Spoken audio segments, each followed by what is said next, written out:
We have, and we're kicking it off now here in Los Angeles.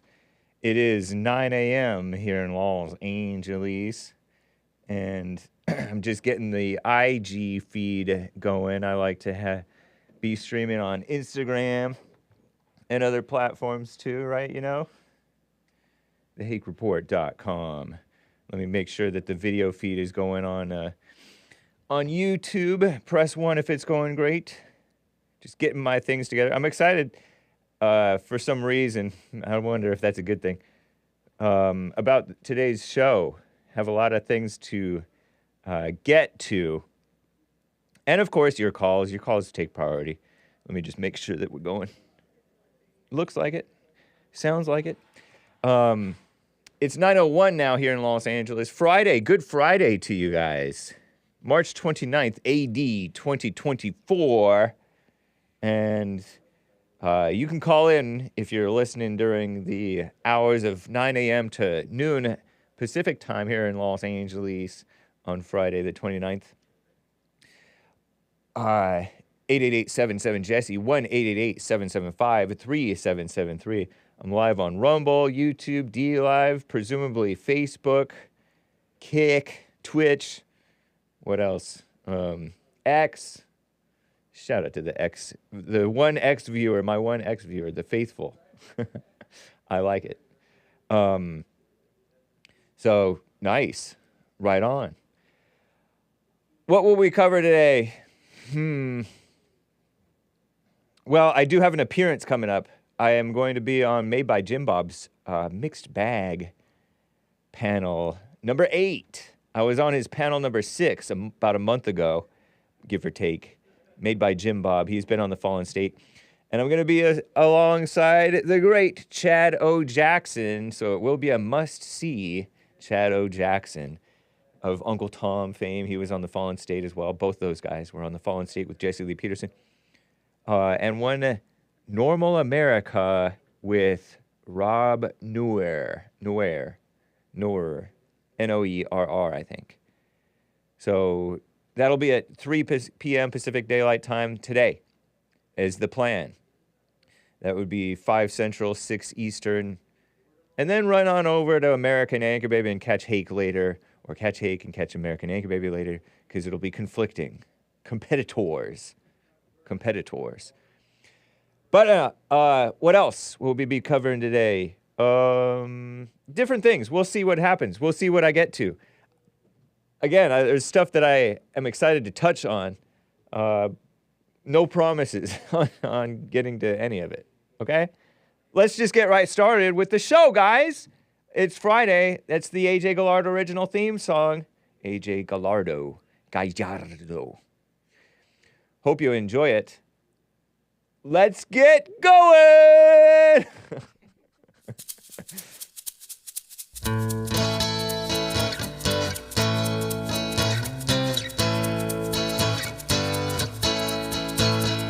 Oh, it's the Hake Report, the Hake Report, la la la. Oh, it's the Hake Report, the Hake Report, la la la. Hey guys, I hope you are enjoying the AJ Gallardo original theme song of the Hake Report. We play Trevor Wesley Monday through Thursday, and we're having fun. Oh, it's the Hake Report, la la la. Oh, it's the Hake Report, la la la. So, how you guys doing? I'm fine. I almost wore a different shirt today. Not that it matters to anybody, but I decided to wear this one, the big stick, the USS Iowa. Very cool thing, in my opinion. My unbiased opinion. I got it probably about 10 years ago, going on about 10 years ago, Memorial Day in 2014 in where, I think it was Memorial Day, in San Pedro, not far from Long Beach, Strong Beach. So, whatever. Let me get to a call before I get into the topics that I would like to touch on today, guys. You can call in 1-888-775-3773. By the way, no Joel Friday TV. He's live Monday through Thursday right after Hake. But after Friday, he is not live. On Friday, he's not live. We do have the Fallen State happening. Okay, so Jaime in Minnesota is on the line. What's up, Jaime? How are you doing, man? Hey, doing well. How about yourself? I'm doing fine. Thank you. Good, good. Hey, I was listening to the show earlier, JLP one, and yeah, they had the Elliot guy on there, and he was making some pretty good points, kind of bringing up stuff. And I hope he calls in more because he's got something to say, And you're talking about a caller named Elliot who called in toward the end of the Jesse Peterson show today, Friday the 29th of March, 2024. Right. Right. Cool. Yeah, I heard a little bit of it, I think. He was talking quite a bit, and Jesse had to wrap it up because of time. Yeah. But yeah, it was an interesting call. He sounded like a nice guy. What were one of the points or two of the points that he made? It made me think. Well, it made me think about the whites. What's going on with the whites. What's the whites issue. And I'm not a normal white. Right, you're Hispanic white. I'm not a normal white. But, yeah, because you're Hispanic. And if I was gonna, I'd say what a nationality was. I would just say white. Oh, okay. 'Cause I'm not very Hispanic. Oh, right. Yeah. But regardless, you're not a normal white. Did you ever feel like a normal white? I don't really think about it. Yeah, that's fair. I remember when I was a young man and I was getting my driver's license, and a Hispanic lady was teaching me how to drive. My parents paid her. Yeah. To give me a driving lesson. And she had said something about, we got to get the government to put, Hispanic so we can check off that we're Hispanic or whatever. And I thought that was really weird. Oh, yeah. That was an issue for her. Right. So it was never really an issue for me. Nice. But when I get one of those, what's your ethnicity? It's white and then Hispanic, or whatever it is. Yeah. But it's not really an issue for me. And I really don't think about it either. Right. But to the point of what Elliot was saying, I was thinking about it, and before I was listening to Jesse and his line of thinking, I really didn't think about the blacks at all. Right, me neither. These social issues were never in my purview, Yeah. I remember being at the gym back in whenever Trump was running, and I remember, they have the news on, and they would have the debates, and I'd be watching that, but not really paying attention. Right. Because politics and issues like these, they weren't, I didn't care. Yeah. And you were too busy making money. Right. Yeah. And I have to assume that that's what it is, that the issue for a lot of whites. And I don't know if I can say whites or if I can only say non-whites, because I'm a non-white, or not normal white. Yeah. But you're using that because that's what I use. That's a term that I use. Yeah, so that you know what I'm talking about. Mm-hmm. Hello? Yeah. What was did you have a question? What was the point? I missed it. What is the problem with the whites? Oh, what's wrong with the whites? What's wrong with the whites? What's going on with the whites? I would say a lot of us have become intellectuals and fearful and or afraid, same thing. And caught up with the world. Even the Christians are caught up with the world and becoming like what we hate. You know how whites, normal whites, Christians do not like being lied to. There's this old saying, to make a liberal mad, tell him the truth. To make a conservative mad, lie to him. Might have been this other way around. And that's true, but we shouldn't be mad at lies. And because being mad at lies is the biggest lie. You don't have a right to be mad. And that's what's happened to the whites. Right. Yeah. Isn't It's it a big, true? Because confusing mess. the whites are not making babies. The whites are, they're starting to blame the white women. Some of them are. Many of them are. And and women, period, are just a mess, of course. But that's not that's not that's not going to help anything. Just blaming. But for me, it sounds like the same solution is the same. The solution is the same for everybody. Yep. The blacks, the whites, the not normal whites. That's why I like JLP, because when he would say stuff about the blacks, it would be stuff that I can relate to, because it's spiritual issues, anger, victimhood, all those things. And I guess the Elliot's question that really kind of sprang out to me was why does it seem like Jesse or whatever is always harping on the blacks? But Jesse himself is black. Yeah, I mean, that's what he knows. Who does he know better than the blacks? Yeah.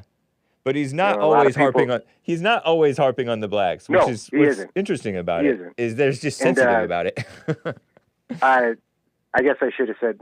It seemed like that's what Elliot was saying. Yeah. That's all he harps on. I don't think that he harps on them a lot.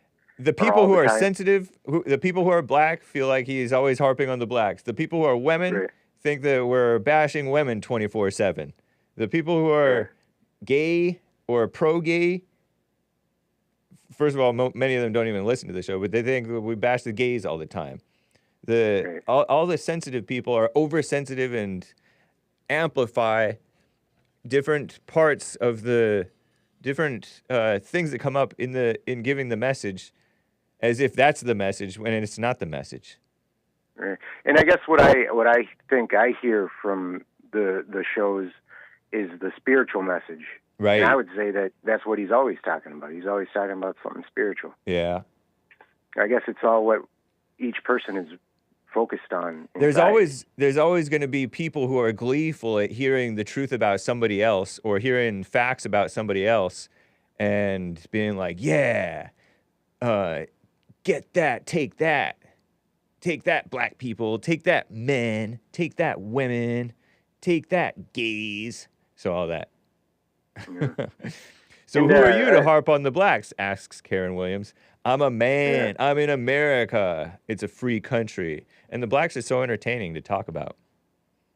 And so I've gotten quite familiar with the blacks over the last 10 years and then plus going to school in Pasadena, getting stuff stolen and stuff like that. But anyway, go ahead. It's like if a spiritual person would hear a spiritual message, or I guess what you were saying is whatever's inside of you is what you're going to pick up the most. Yep. And you're going to completely miss the rest of it. That's a fact. But I did remember that the Elliot caller, he had said that some of his family members were priests or pastors or something. Yeah. And if that's, the fact, then how come the spiritual message is being missed? Good point. Or if that even matters for Elliot, I mean, that's his family member's life. Doesn't seem to be like that's his life, Elliot's life, and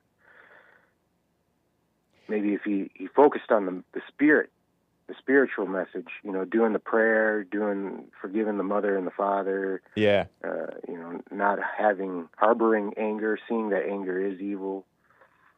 Right. I mean, why not try it that way? Why not try it for a little while, saying anger is bad? And if it doesn't work out for you, anger's always there. You can go back to it. True. I do find that people fall into common sayings or common shallow points very frequently. And so it's predictable. They will say stuff that's predictable but not true. Or on the outer appearance, it looks like it may be true, but they miss the truth by saying, "Oh, he just talks about, all he ever talks about is this," and it's an easy thing to miss. And I think it's partly because of people's getting caught up with identities. Right. Okay. Which is to say anger, like you said. Wanted to see what other people thought about that, so I thought I'd bring it up. Well, thank you, Jaime in Minnesota. Appreciate you, man. Take care. Okay. Bye. Bye. David in Ocala, Florida is on the line. What's up, David? How you doing? Good afternoon, Mr. Hake. Hey. Hey, I just had to call in, man. I was going to call Monday about this, and since it was brought up, the whites are just sick of the lies and the bull crap. If you really want to, that's what that's what I said. They're angry. They're falling for the anger and becoming what they hate. Well, let me share with you one of the reasons why. I saw 3 racist videos on like TikTok in the last week. Yeah. Where, you know, they're either TV shows or parts of movies. One of them was there's this black guy going to paint a mural on the side of this coffee shop, and this white woman comes walking out giving the guy a hard time, you know, and all this and that. And then the owner comes out and she's black and tells the white lady she needs to go, you know, and it's, you know, I don't know any white women that act like this white woman that's portrayed in this movie or video or TV show, whatever it was. Yeah. You know, so they're out portraying all these white people. You know, they just can't let it go. It's everywhere. You know, all white people are so racist. Right. You know, and it's not true. Yeah. Yep. Yeah. You know, so true. Well, I thought of this. The blacks need to blame their parents. Well, they need to stop blame. Well, they need to realize it's their parents and not and drop the blame. Really. Well, you know, they like to have the S word, okay? Yeah. So they need to keep it in their pants and take care of their kids. They don't take care of their kids. Now, of course, there's a lot of good black families out there that raise their kids right, send them to college and everything like that. I don't know if that's good. Well, you know, yeah, you're right. I don't know if that's good. Okay, they send them to trade school and they become plumbers and stuff, okay? Right. But, you know, they're good people. But the majority of them are totally out of control. You know, I mean, their minds are brainwashed by the phony racism thing.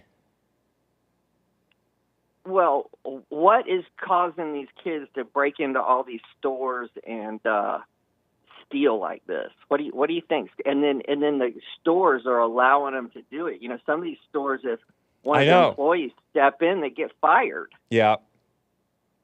You know? Yeah. It's crazy. It's the mama culture, where you cater to the criminals, as though they're victims. And what party is doing that? What party loves that? The Democrats. Okay? Of course, but the Republicans are not much better. They're not any better, really.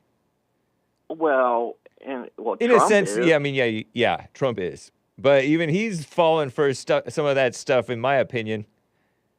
And I'm still voting for him. He's still the big man, the master. He should be the master of America. Crack the whip. But you're right. And maybe he's repenting from that, because he did call Kim Kardashian, what did he call her? Disingenuous. So, and she's the one who talked him into letting that black female drug dealer out early. Yeah, well, you know, they don't go back. You know, Biden was part of that, you know, mandatory sentence and stuff back in the 90s. I know, and that was a good thing. That was jail. And that was maybe a good thing. I don't know if it was a good thing or not, because it was bipartisan. So bipartisan nowadays usually means evil. So maybe even back then it was evil. But the crime was out of control. They had to do something to crack down on the crime. And maybe they... Crack down on the crack? Yeah, the crack epidemic had murders through the roof. It was insane. There was like double, triple, quadruple what the murders are today. Well, although the murders today are spiking again. So, yeah, it's crazy. I don't think that they pretend like those laws were racist or something like that. Psh, it just enforced the law, basically, or punished crime, and the people who were committing the most crime per capita.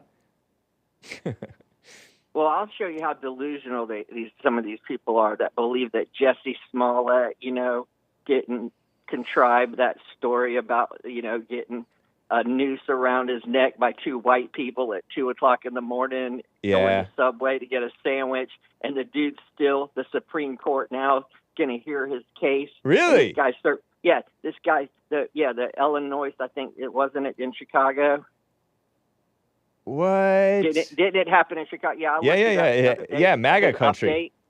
Yeah. The Illinois Supreme Court reported AP News 2 days ago is going to hear Jussie Smollett's appeal of his conviction for staging the racist attack. Wow. Right, you looked it up. Yeah, I just punched that in last night and saw that because I wanted to see what the update was. A racist and homophobic attack against himself. In 2019, no such thing as any ridiculous. Of that. And then two guys come and say the two brothers said he paid us. And the guy's so stupid he wrote him a check. I mean, that's a brilliant guy right there. Okay? That's funny. Yeah, the whole thing is out of control, man. Yeah. I hate to say this. I just hope this country gets blown to bits. Okay. Whoa! I disavow that. Why do you hope the country? You do. Why would you hope that? Huh? Why would you hope ill for the country? Because the wickedness, man, it's constant. I mean, the news media. I mean, people actually listen to this lady Rachel Maddow or whatever her name is, and MSNBC and all that. I mean, they believe this stuff. Yeah. I mean, they're so. I mean, you can see the spirit on these people. I mean, they are just wickeder than all wicked. The ones that say, you're taking my rights away as a woman. I got the right to kill my child. Yeah. In my That's not womb. Good. Yep. No. The whole thing, man. I mean, even this election thing that's coming up, everybody's, well, Trump's got to win and all that. Well, what's all that's going to do is postpone the inevitable. Yeah, it's already over. What's it going to give you 4 years? Huh? You're bringing up this Trump thing, how they say, Trump is going to save the country.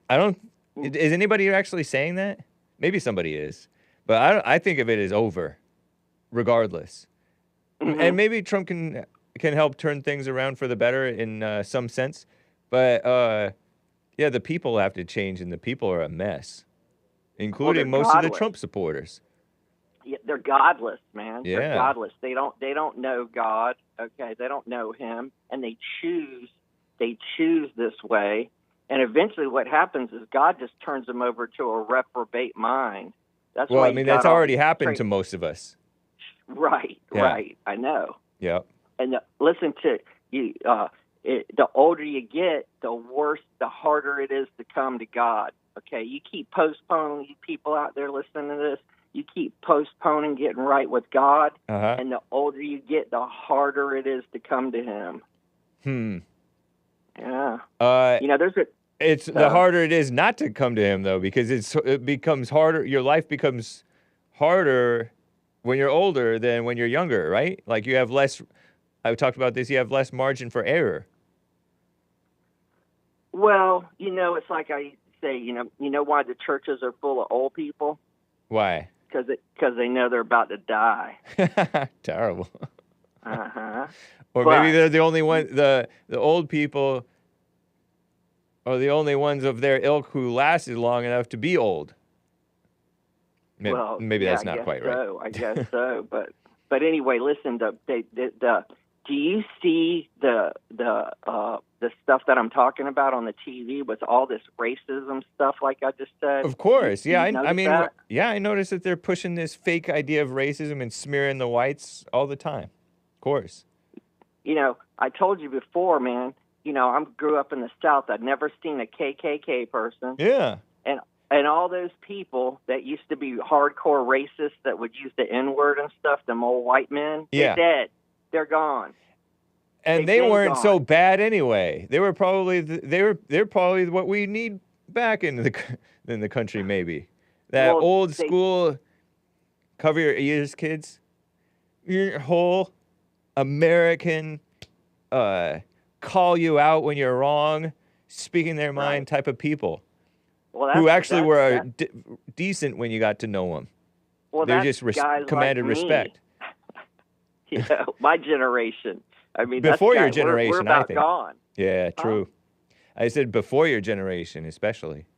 Well, they knew what was going to happen. They had an idea. I mean, look at all these black women that are caught, like we talked about before, that are causing all these problems. I mean, you know, how can you run, Letitia James? I'm running. You vote for me because I'm going to take out Trump. Okay. Yeah.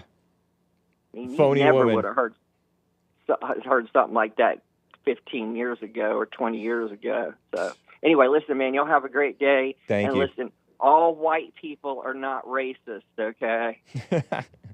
Are you saying no? Are you saying no white people are racist? No, I said not all white people are racist, okay? Just They're most? not. Just most? No, I would say out of all the white people that I ever met, maybe 2% were racist. Out of the black people that I met, I would say it's about 25 to 35% are racist.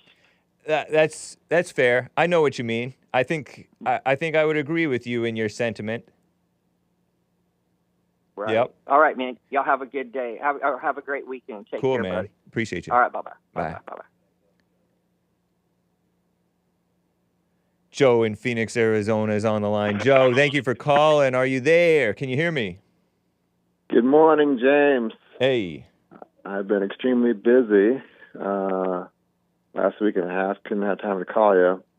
As I told you, I've been asked to help out the 4-H group again, and right on. The kids wanted to do a beekeeping project this year, and oh my goodness, let me tell you what a hassle that's been.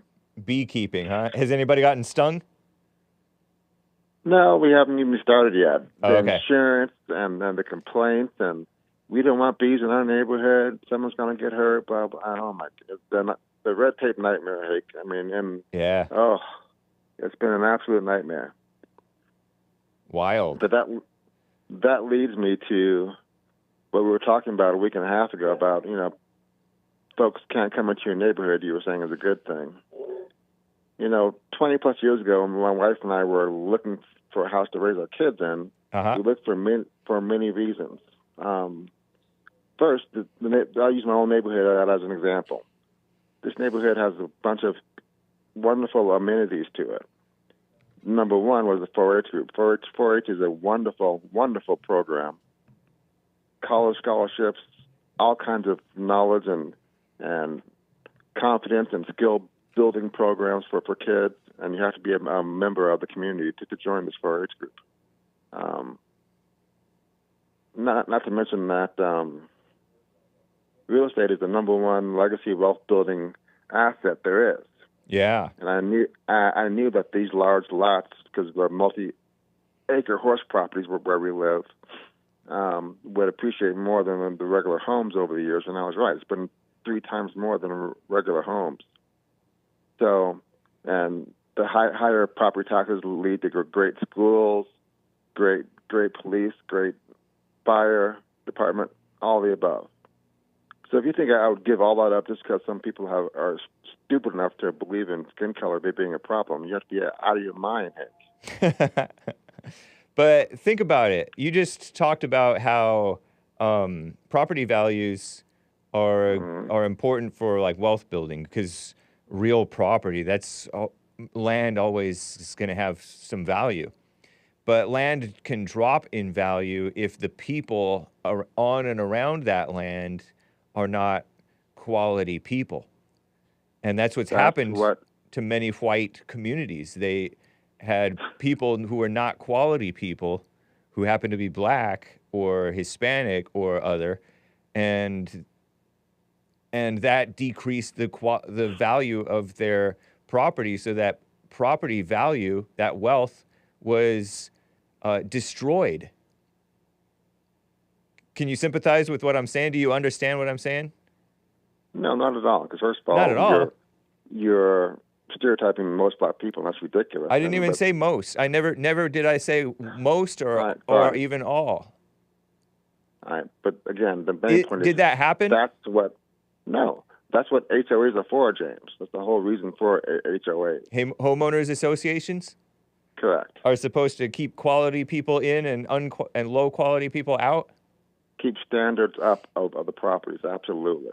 Yeah, and so this is what happened. Has happened to the legal power to evict. But this is what happened to White Town after White Town, and every neighborhood has not had an HOA to protect them.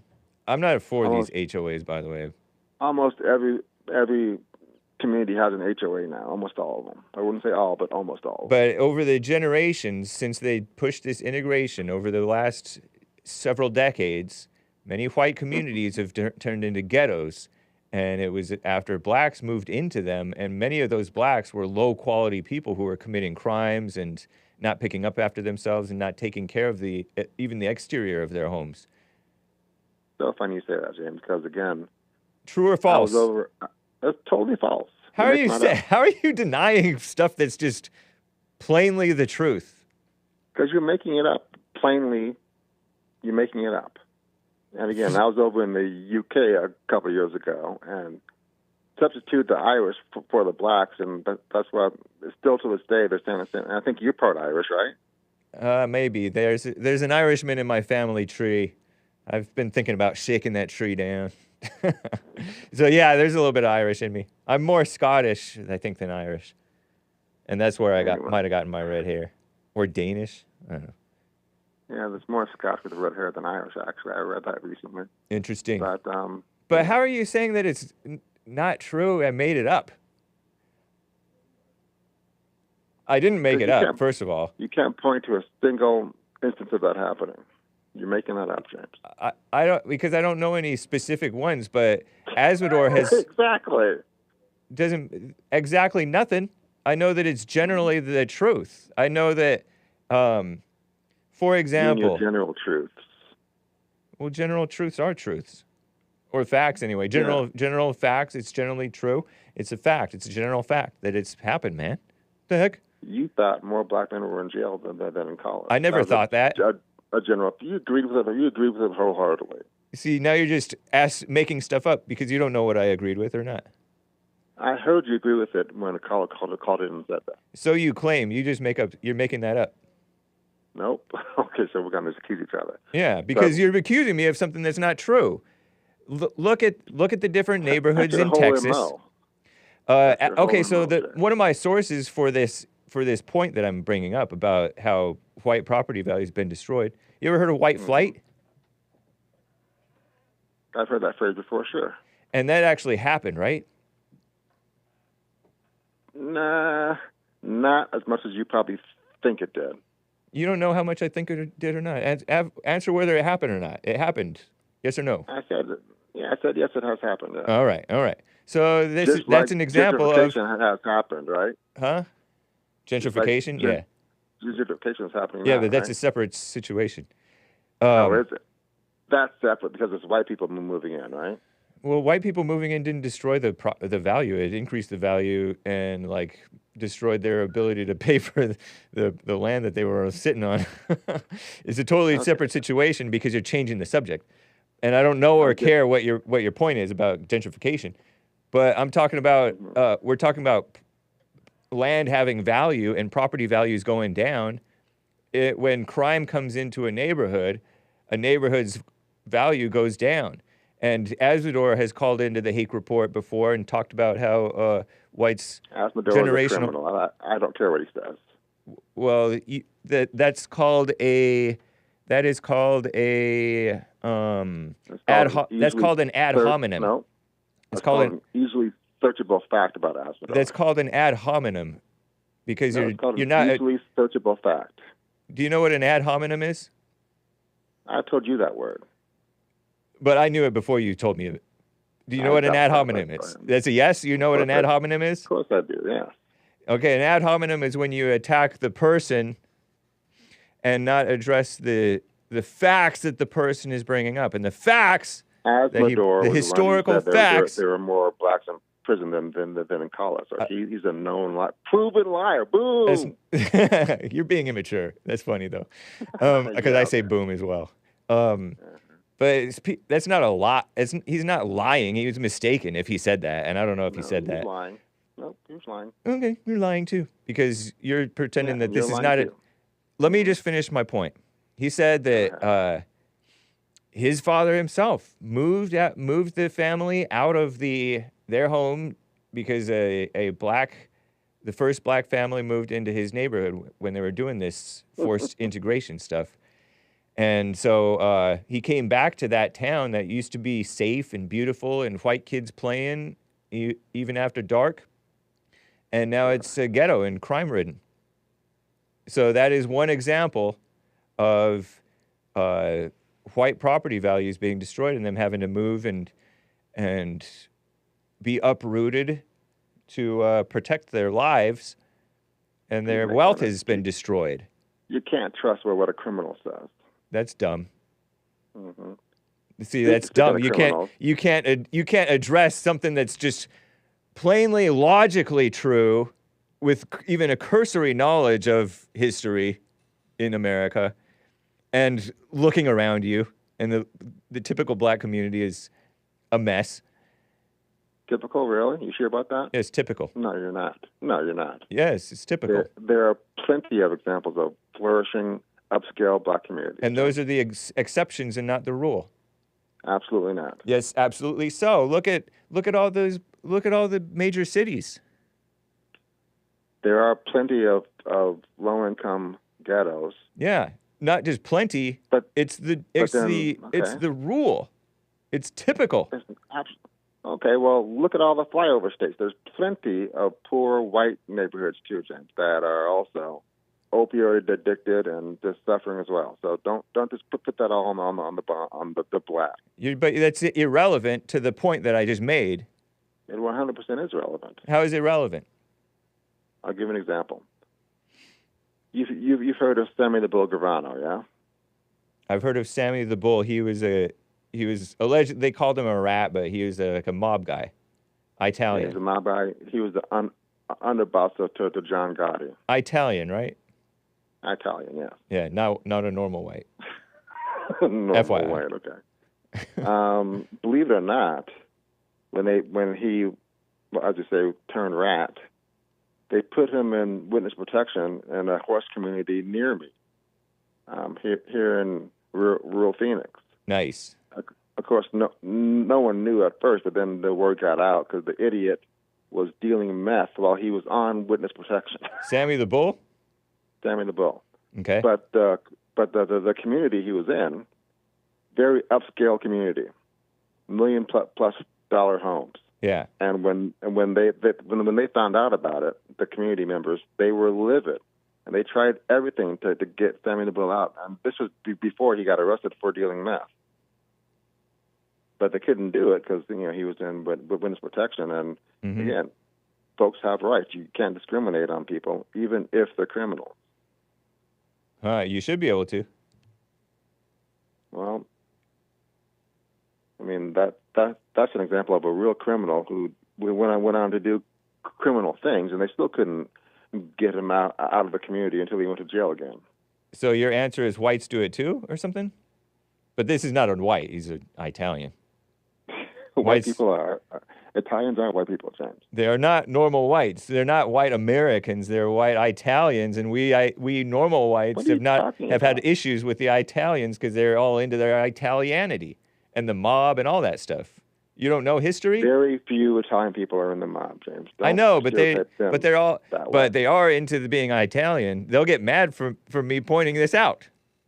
Even my Italian American fans are like, "Why are you doing this? Why are you doing this?" They get mad. You don't know this? They are just as American as you and I, James. They helped build the country. They fought in wars. They're just as American as you and I. Yes, they do love love their heritage. Fighting in wars is not anything. It's a moot point. There's a guy who's never done anything close to that. Okay. Yeah, I mean, why should I? Why should I fight in some dumb war? Name one good war in my lifetime that I should have fought in. One good war? Yeah, name one good war that America fought that I should have been in my lifetime. Well, we had to go after bin Laden, didn't we? That was a good war, you think? I wouldn't call any war good. Sometimes unnecessary. Exactly. And we didn't have to go after bin Laden. No, I think we did, yeah. That's irrelevant. But back to my point is that if you thought I would give up all those great amenities just because some idiot thought my skin color was wrong, you'd have to be out of your mind, James. Are you dark black or light black or mid tones black? I'm just curious. Can I dox your black skin meter? Can I dox your color level? Yeah, no thanks. I'll pass it on. All right, so you value property values, but not for the whites. And again, me moving in personally would not devalue anyone's. In fact, it increases because I take great care of my property and all the above. So that's nice. Thank you, Joe in Phoenix. All right, James, you have a great day. I'll call again when I can. You as well. Also, he's not a reliable person. FYI. Had to get that punch in because he said that somebody else was not reliable. You know what I mean? Jelly bean. Byron is in Oregon, a first-time caller. Byron, how are you? Is it Byron or Byron? Or Brian? Byron. Okay, Byron. What's up? Yeah, how are you doing, man? Doing fine. How are you? I'm good this Friday. Just a few things, man. So, could we all just agree that everyone is racist? Everyone wants to protect their race and their culture. Yeah, Everyone can have their. It's every race has a certain person in their culture that's racist. How about everybody is that? I could see that. And what does that mean? What is racist? To me, I feel like a racist is the person who wants to better who will want to better their culture and their group of people. We all do. We're all racist. We all want the best for our group. The minute the media publish something where a person of our race is the victim, we all play the victim and look at this crime, look at that crime. You gave me two examples or one description of racism that sounds good, bettering your culture of people. It sounds kind of good. And then you gave me an example that I feel was a bad example of racism, of where you're being, not bad as in a false example. I'm saying that would be, if you identify with somebody who's a victim, you feel like we're all under attack. Oh, yeah, totally agree. That's not a good thing. Yeah, I totally agree with that. So is it a good thing or a bad thing or both? If you plan, at this point of time, in this life, in this moment of life right now, playing the victim right now is just like real bad. To me personally, just because it's like there's so many ways everyone could better themselves. Yup. Even Sam Bankman-Fried. Just your phone alone. Me personally, we all have the opportunity to better ourselves with the phone alone. How about the type of racism that's not playing the victim? What if there's like, you just want to be a good example, be a light to your fellow whites or blacks or Italians? I just came to the conclusion that I can't be mad at a white man for saying white power, because at the end of the day, I'm a black man who wants black power, black excellence too. Yeah. So I understand why a white man would say white power. Right. Now, as far as putting down another race, that's where it crosses the line for me. I think that they both can be wrong and they both can be right, depending on the situation. Because a lot of the times, whites are called racist for saying something that's true, or doing something that they have the right to do. And so those or whatever. Different people have been called racist for saying facts or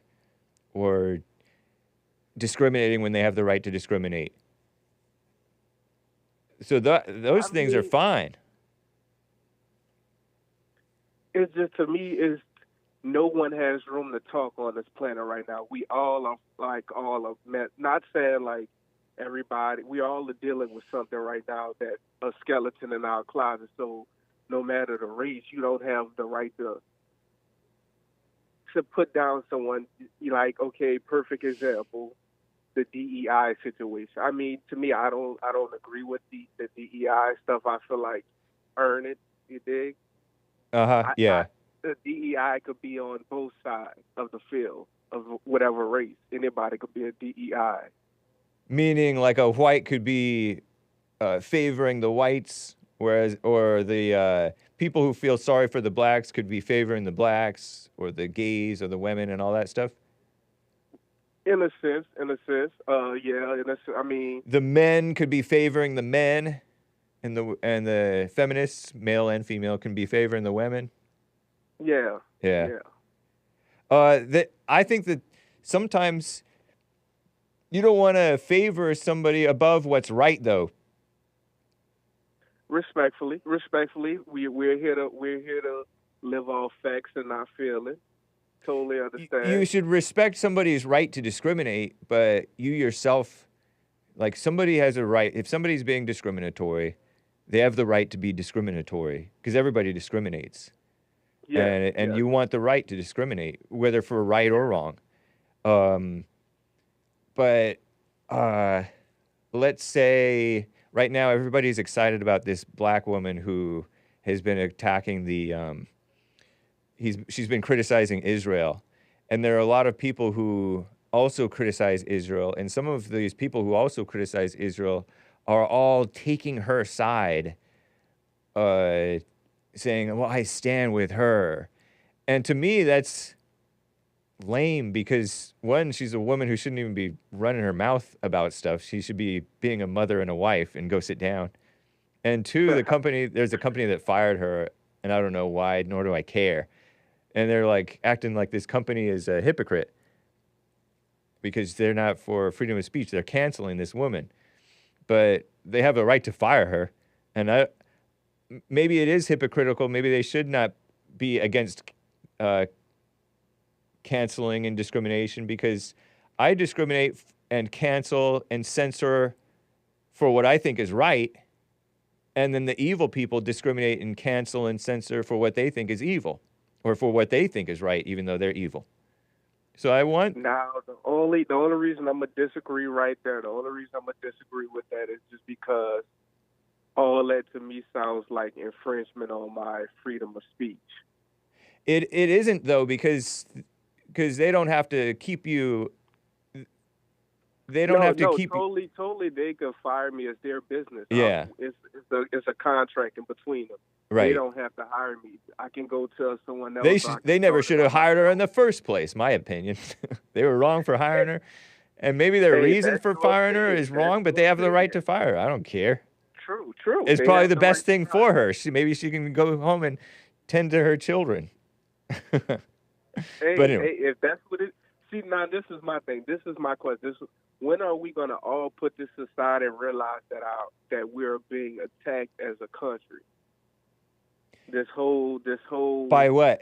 By who? Thing is getting played out, that we need to worry about that America, our patriotism is being attacked. Our patriotism is being attacked? To me, by our government, yes. Yeah, I agree with you there. That's part of my issue, is that this company acts like it's fighting for America, and then this woman and the people who are criticizing Israel are acting like they're fighting for America, and now they're divided and fighting one another. Meanwhile, the truly full-blown evil people are laughing at us because they divided and conquered. Yes. Yeah. Yeah. And I want to know when can we all just put that aside for a minute and focus on home front for a minute, like home front is being destroyed. Yeah. Before we worry about everything else outside or any other of the feelings of being involved right now. Everyone's being a victim and not being politically correct. Can we worry about home front right now? I think that the only thing you can do is be an example of not taking the bait. You know, because most people are still. We all know everything is for a click. Yeah, I get what you mean. It's for some type of ego fulfillment. It's for money or for ego. Push your agenda. It's to push their own agenda, regardless if you're left, right, up or down. Everything that's going to be posted is going to be posted for a message to be pushed. Whether a personal, sometimes it's a personal agenda. It's not necessarily a political agenda. True. Yeah. It's the personal agenda. It's always something that's going to be pushed onto you. It's not going to be a neutral information that's best for you. Everything is just being clicks right now.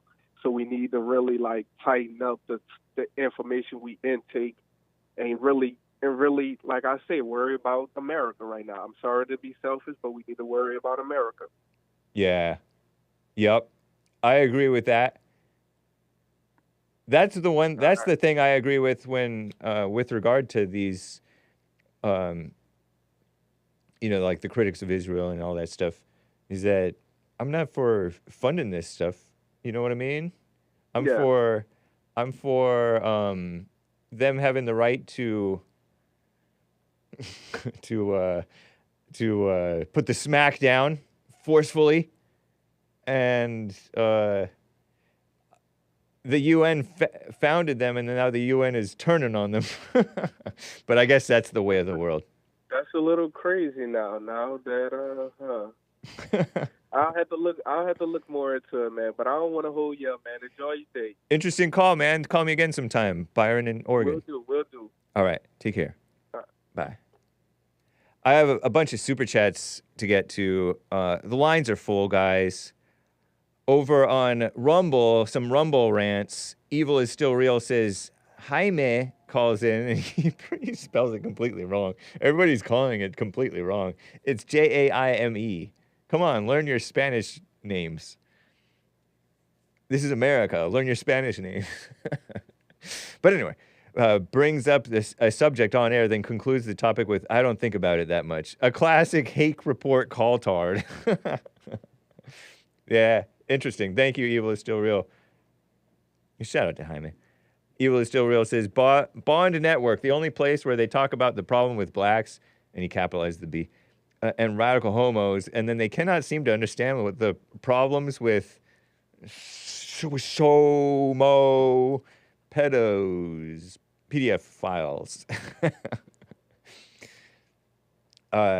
We understand that. We understand that problem. We just say, don't hate them. Everybody all up in arms about the PDFs. Like, give me a break. Are you better than a? I feel like I can't even say Omo Che. I crack myself up. Omo Che's are the worst, says Mildew Grew.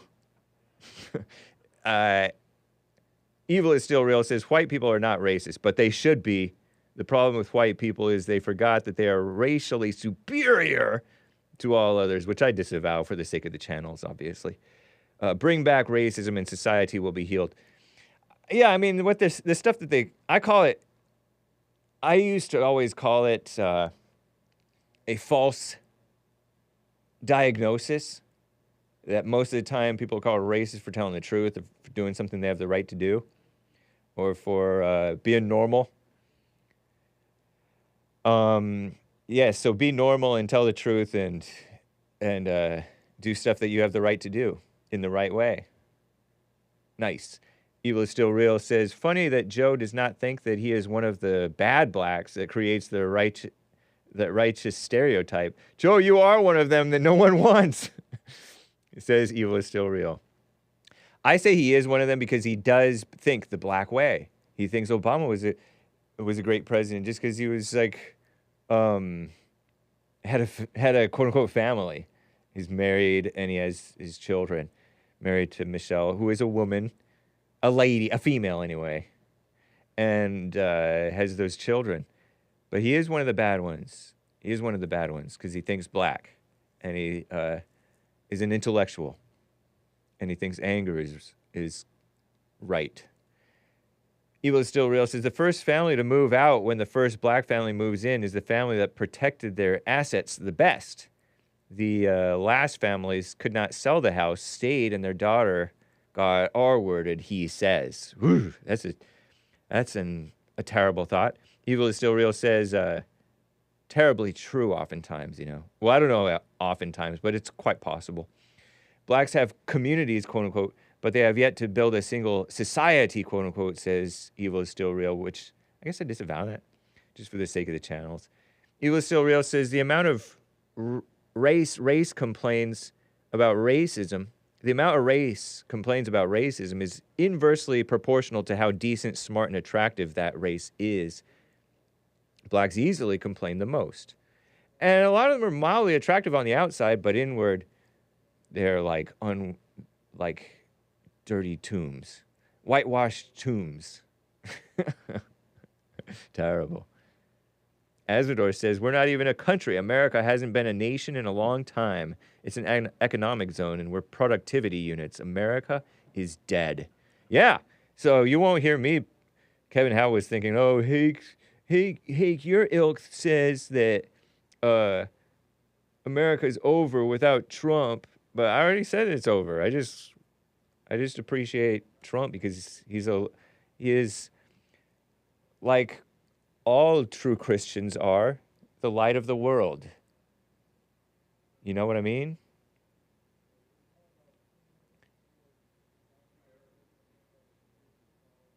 I have coffees to get to, guys. The lines are full. But it's time for some Easter music because it's Good Friday, guys. Merry Rice Hopkins, Easter Rise Up. This is Hassan's favorite, maybe. Hope you enjoy it. It's children's music. It's Women's History Month, which is silly and dumb. But, oh, shout out to the IG crew. But, Easter Rise Up by Mary Rice Hopkins. Be right back for hour 2. Hang tight.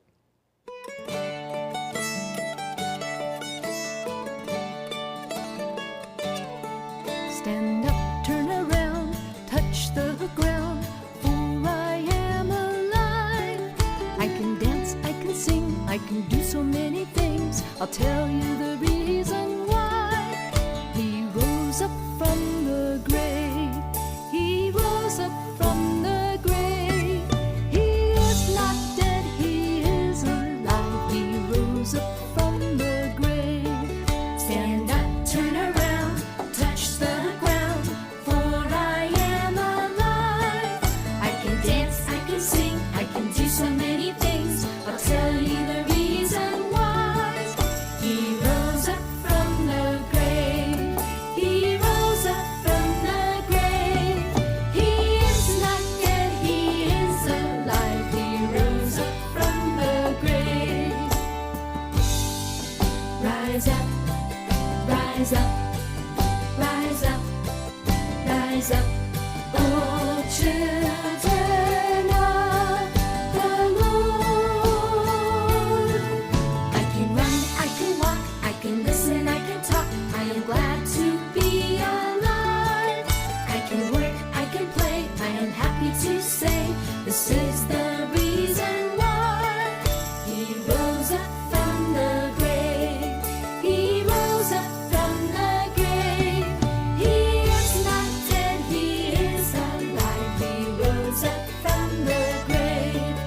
Rise up, oh children. Rise up, oh children.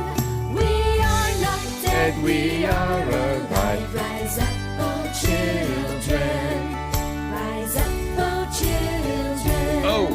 Rise up, oh children. We are not dead, we are alive. Rise up, oh children.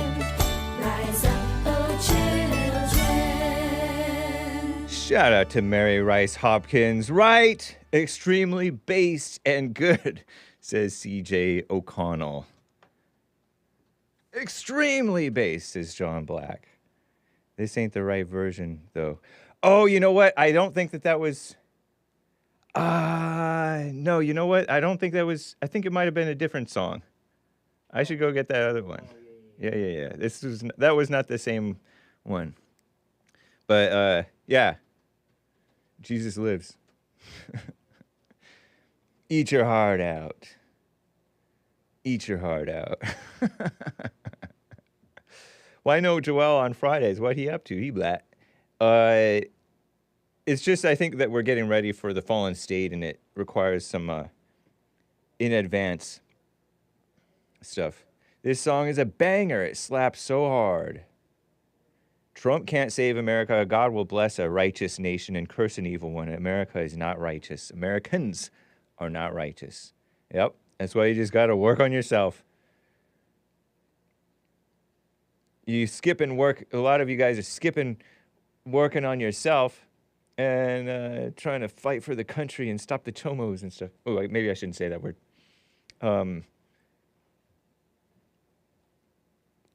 Let the PDS be PDS. Yeah. It's kind of like the blacks who are all into being pro-black, which is race, which is, as others have said, extended family. I think one of my past guests, Richard Spencer, called it extended family, right? But you skip your real family, you know? Don't even have a real family. Don't even have a married father and mother, or be a married father and mother, or forgive your mother and father, you know? Return to your father. You want to skip all that stuff and be like, oh, my black brothers. You skip the basics. Skip yourself. What a mess. Hey, Carver, nice. Let me get to my favorite caller from the sundown town of Dayton, Ohio, before I get to the super chats. Maze, how are you doing, Maze? Hello, James. Hey. Y'all about to celebrate the egg and the bunny and all that stuff? No, we're celebrating Easter. Really? Yes. Who's Easter? It's Jesus' Bunny resurrection. or the egg? Jesus rose from the dead. Happy What Easter. does a bunny and a rabbit got to do with an egg? Fun. Where did that come from? Hallmark. Okay. The pagans who we turned Christian. And that's what we're looking at today. The white pagans who became Christian. No, whatever you say. Yes. Yeah, I'm wondering, like the guy say, what's wrong with the CWPs? What's wrong with the You explained it CWPs? a little bit, but you didn't go all the way. CWPs, Caucasian white people. Yes. Now, why do everybody have to be like the CWPs? Why can't they just be who they are? Sometimes, you try to do stuff, and some people try to do things to try to be like other people, and it don't work. Have you got out as an entertainment? Yeah, you shouldn't try to be like somebody else. Thank you. Yeah. And then when it comes who to are the community, Wait. Who are the CWPs trying to be? I don't know who they're trying to be. Maybe they want to be like Putin. Maybe they want to be like those kind of people because that's who they can get stuff from and do things with, and can't nobody else do it. In America. So you think the CWPs, the Caucasian white people, want to be like Putin? Yes. They seem to be friends. Are you talking about Tucker Carlson? Canadians and everybody else. Nobody else can do it. Are you talking about Tucker Carlson? No, I'm talking about any of them that do that. And they do what? That communicate with other people in other countries and borrow money and get all this kind of stuff from them. Nobody else can do it. Oh, no, anybody can borrow money and get money from other people, other nations. America's handing out money like it's Easter eggs. Oh, really? Yeah, candy. But it's entertaining to hear somebody want to do something 10 years from now. I don't even know if they're going to be on this earth 10 years. Yeah, I know. That's What makes you say that? What are you bringing up? It's always when you're going to do something where it's going to be 10 years from now, what's going to happen. What are you addressing? What are you saying? Always living in the way, way, way in the future. Who's living in the 10 years from now? CWPs. The whites? Yes. Well, I am a white, and I'm not living 10 years from now. I mean, I hope that it would be nice if 10 years from now I live, but I'm not thinking about that. I always will come with a 10-year spread of what's going to be happening 10 years from now. Is that what makes them so great? Because you're not having babies. That's not the black people's fault. No, it's not necessarily black people's fault that whites are not having babies. Right. Whose problem is that? Whose problem is it's not a problem, it's a symptom. Well, whose symptom is that? Whose symptom is that? It's the white symptom. Okay, so why are we being blamed for it? Nobody's blaming blacks for except for the blacks who do the R word on whites, but that's not that. Really? That's not the norm. It's not the norm for a white woman to be R-worded. But a lot of this interracial stuff is happening. But that's not black. We don't blame blacks. I mean, I think that there's some whites who blame other people, not normal whites. Really? Not Christian people for promoting that stuff, but it's still the whites' fault for doing the individual whites who are interracially doing that. Oh, I'm telling you, two people won't like because I'm talking to you. They don't like older people to talk to young CWPs because they get upset. Who? I don't understand Who gets upset? Some of the old CWPs that be listening and calling your show. What? They get upset about what? Having a conversation with you. About me having a conversation with you. Yes. Oh yeah, I know. That's what's wrong with them. They're angry. And some of them not man enough. They buy into the lie of anger and irritation. Oh, okay. Well, I'm glad I don't have those traits. And then when you never get angry or irritated? Have I been angry around here? On here, I don't know. But do you ever get angry and irritated? No. Have you ever been one to get? You've never gotten angry or irritated ever? I want to find something to make me angry and irritated. Why would you want to find that? To see what it feels like. Oh. So you're perpetually unbothered. You just bother everybody else. I'm not bothering people. Because what people say. People get bothered by you, though. Don't bother me. I know it doesn't bother you. So you're like this hellish. Are you one of these hellish women who, like, everybody else dies and you seem unscathed because you're like a prickly porcupine? That you're doing just fine, but everybody you touch gets pricked. No, I say it's like bright people that think they're smart and always trying to act as if they're the smartest thing that was put on the planet. I learned bright. I learned that you're using bright sarcastically. There's a lot of them running around. And it's funny. And it's like a woman not supposed to have a conversation with men. Why not? That's what some of your callers think. Oh, right. Shouldn't be talking. I'm supposed to be in the corner sitting down looking like I'm afraid of the world. If you've seen the world, you understand the world. But if you haven't, you're sitting in the corner just lost and out of place. And when it comes to communities, it's like I told you, James, some communities you can't live in. Can you? Because you don't have money to. Yeah, I don't have that money. Anybody that got the money to live in the communities that they live in. Yeah. Even some of those people cannot. Those that can't live there. Say again? They're not worried about the people that can't live there. Those people that live in those communities are happy because they can afford to be there. And then when you said about the black community, what the black community don't have, who said every community belongs to the CWPs anyway? Say that again. I tuned out. I was looking at the chat. Okay. Who said that y'all had a community that only belonged to you? Asmodor did back in the day. Roy. Yeah, he's a reliable source. He's our resident historian. He's your resident historian. Yeah. Because half of the time our is the editorial because the Hake report is more than just one person. It's not just me. Yeah. The Hake report is all. We are all the Hake report. Oh, really? Okay. Yeah, so it's our resident historian. Well, that's a good thing if you say so. And so, did you know that there was such a thing as segregation back in the day? Yes, it was. And so it was a whites neighborhood. It was the whites' neighborhood. And there was a black neighborhood too. Right, and so the whites bought the individual white families had their homes. And the men bought the homes. And bought their homes too. Yeah, and then so that belonged to the whites. And it did not belong to the whites. Yeah, it did. It belonged to them. The land belonged to the Native Americans, and I don't know how they even end up with the land anyway and saying it was theirs. When you say Native Americans, you mean the white Native Americans, the whites? Oh, there were not only white Native Americans. There was other color Native Americans too. Got that wrong too. Native American means white Anglo No, it does American. not. Yes, it does. That's what you say. But anyway, yes, it is. So America does not belong to you all anymore. Do you know that? Yeah, I know that. I know that. America does not belong. You don't have control. Am I allowed to say it's been stolen from us? How did it get stolen? Or was it sold? The 1965 Immigration Act. Heart seller, not Christians. Immigration had nothing to do with it. Yeah, part of it. Explain it to me. And then also wars, these different wars, and this integration stuff. It's been a long mess going on, but that's the way of the world. Well, what did the black people have to do with all this stuff that was given away? They were tools to be used and spoiled and pretending like they're victims so that they deserve some type of reparations, and they don't. Why do y'all pretend that y'all always got to give us something? I don't pretend I have to give you anything. The way you sound, like you're a part of it. Oh, yeah, because they took it from us and gave it to the blacks? Is that what you mean? Who took it from you and gave it to the blacks? I don't know. I mean, that's just what I was told that happened. That's a good answer. You don't know. Yeah, thank you. You're not trying to understand it.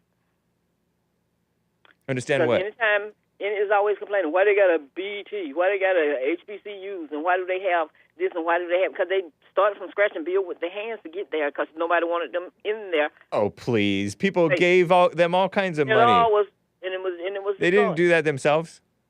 Why didn't they do it themselves? Because other people helped them. What people? People who felt sorry for them. Really? Yeah. So you think you're supposed to feel sorry for somebody so you can stay in control of them? You definitely shouldn't, but that's what happens. Oh, yeah, the people do control them. They are controlled. Who's controlling this? Who's controlling you? God. Really? Jesus. I say God came back tomorrow and y'all will be like, really? Well, you think Jesus would be like, I never knew you, Hake. That's right. Get thee away from me. That's what Terrible. I never knew you because of the sins that you did against me. Not nice. us, me. So anyway. Nice to hear from you, Maze. Happy Easter. I was just wondering. So when you hear some calling in, why don't they take care of their kids?